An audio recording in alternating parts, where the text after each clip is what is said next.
Welcome everybody to a preset pack for Lightroom. I've done a lot of research and a lot of different editing styles over the last maybe year and a half, 2 years, and I've compiled a preset pack that I want to share with you guys. So I have 5 presets here that I think are going to help everybody out in many different ways, and I want to just get this out there so that no matter what you guys are doing, you guys can use these presets. Now keep in mind these are just presets. As you're going to see, I'm going to start this one actually with how they're ordered in here. This is the photo that we're going to be using for this. I'm going to apply the black and white contrast to it. Now obviously the highlights are way blown out in this instance. That a lot of it has to do with how I shot this.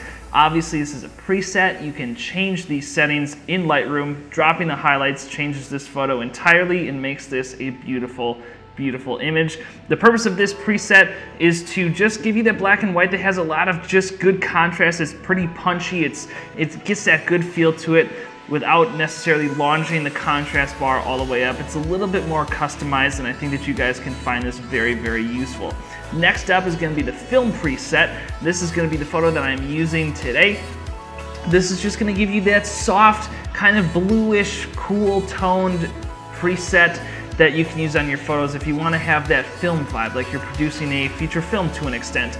Obviously, I am not going to put any white balance adjustments in these presets. White balance is going to vary based on how you shoot, and if there is an instance where like it ends up being a little bit warmer or cooler, you can obviously change that to kind of better match how you see that photo being shot or how you want that photo to be edited. Moving on to the punchy one, this is what we use a lot for our business Instagram posts.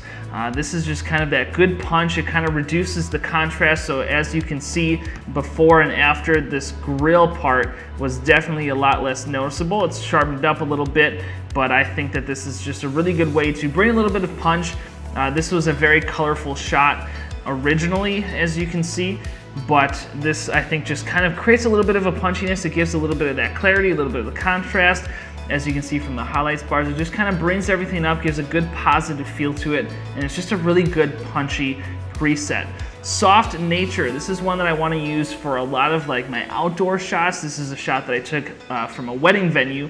It's just soft. It brings out a lot of the detail in the highlights and the shadows, as you can see somewhat in the sky here, and it just kind of makes it soft, makes it a little bit more lively, a little bit more natural, kind of brings you into the image a little bit easier, with it being a lot more inviting than it originally might have been. It makes it a little bit cooler. Obviously, like I said, white balance adjustments on these presets are going to be huge depending upon what mood you want to give the photos as you edit.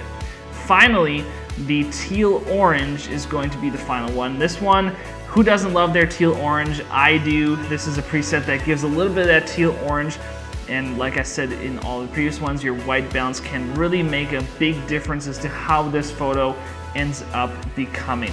So thank you guys so much for watching this. If you would like to get these presets for yourself, check the link down below. These are going to be for sale on my selfie page. 50% off code for everybody watching this video is going to be DIDS50. So please be sure to check this out. Feel free to use these in your photos. Tag me in any photos that you use these in. I would love to see what you create with these presets. I think that this is a very good first preset pack for me to release. It covers a lot of different areas and gives you a lot of different options for your editing. So thank you guys so much for watching. Leave your thoughts on these presets in the comments below. And until next time, I'll see you on the internet.